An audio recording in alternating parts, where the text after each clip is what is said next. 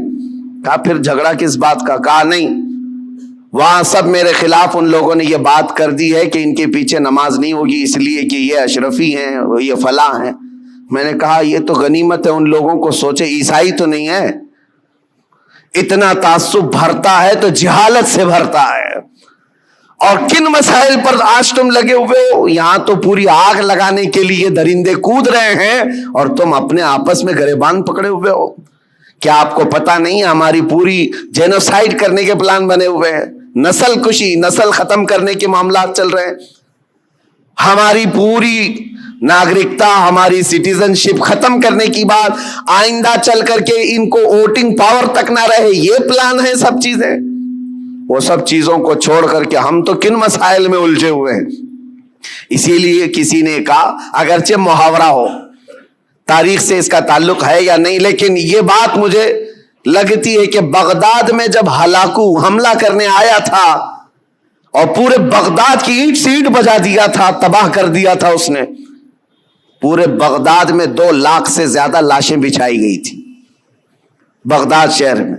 لیکن یہ ایک محاورتاً یہ بات کہی جاتی ہے, جس وقت ہلاکو بغداد پر حملہ کرنے آیا ہوا تھا اس وقت 2 جگہ جماعتیں مناظرہ کر رہی تھی مسواک کے بارے میں, 4 انچ کی ہونی چاہیے کہ 3 انچ کی ہونی چاہیے.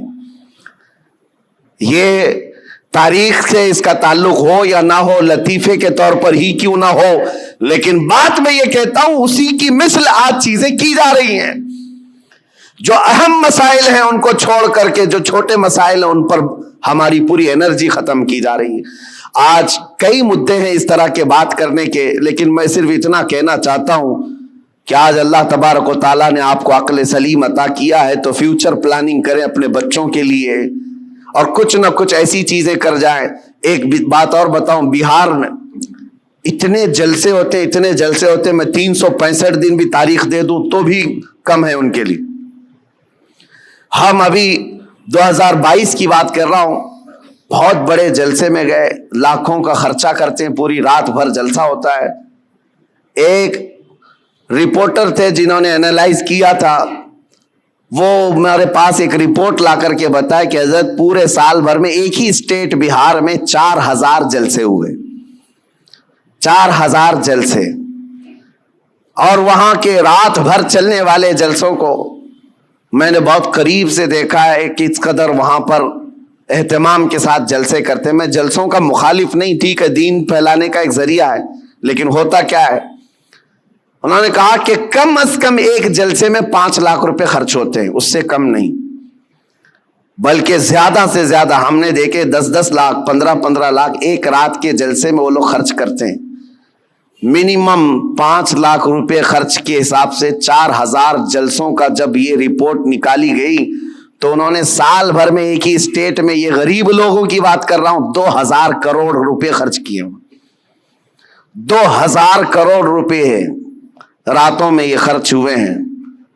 لوگوں کو اگر ایسا لگتا ہے کہ میں جلسوں والا آدمی، مقرر آدمی، روزانہ ادھر ادھر گھومتا ہوں، میں صاف آج اعلان کرنا چاہتا ہوں میرے عزیزوں، میں ایک جگہ بیٹھ کر کے جو پیغام پہنچاتا ہوں اللہ کا فضل ہے، لاکھوں اس کو ویسے ہی سن لیتے ہیں. بہت بڑے اسٹیج لگانے کی، کانفرنس کرنے کی ضرورت نہیں، اور نہ ہی میری کوئی خواہش ہے، اور نہ ہی میں کہیں پر نذرانے یا لفافے طے کر کے جاتا ہوں، میرا معاملہ ہے نہیں. لیکن دل دکھتا اس بات پر ہے 2000 کروڑ روپے سال بھر میں ایک اسٹیٹ کے اندر خرچہ ہو گئے. ٹھیک ہے، دین پھیلانے کے لیے آپ نے کیے، لیکن دوسری طرف آپ پورا ڈھونڈ کر کے نکالو، مسلمانوں کے لیے ایک یونیورسٹی بھی نہیں ہے پورے اسٹیٹ میں، ایک بھی نہیں ہے. اور ایک چھوٹی سی جماعت جو 0.5 میں جن کا پرسنٹیج آتا ہے ہندوستان میں، وہ ایسے دھرم کے لوگ جن کی تقریباً 11-12 یونیورسٹی ایک ایک اسٹیٹ کے اندر یا پورے ہندوستان کو ملا کر، یونیورسٹی کی بات کر رہا ہوں، چھوٹے کالج کی بات نہیں کر رہا ہوں. تو کیا یہ باتوں پر مجھے رکھنا نہیں چاہیے؟ یہ کوئی میں لفاظی نہیں کر رہا ہوں. کہاں تمہاری رقم جا رہی ہے اور کن مسائل پر انرجی خرچ کر رہے ہو؟ رات کا جلسہ ہو تو گیا، صبح ان کو پکڑ کر کے پوچھو تو یاد بھی نہیں کیا بیان ہوا کیا نہیں، ہاں ہو کرتے رہے، 8 دن کے بعد پورا ہی بھول گئے. پھر کیا بہت بڑا کام کیا دین کا، کون سی تبلیغ کیا؟ ہاں، اس کی بنسبت، اس کے بجائے اگر کوئی ایسا ادارہ وہاں پر قائم ہوتا تو میں سمجھتا ہوں یہ 4000 جلسے کی بجائے 4 بھی ادارے ہر سال قائم ہوتے رہے، 10 سال کے بعد دیکھو لہلہاتا ہوا فصل قائم ہو جائے، امت مصطفیٰ کے لیے ایک بہت بڑا قلعہ بن جائے، ایجوکیشن کے لیے، علم کے لیے.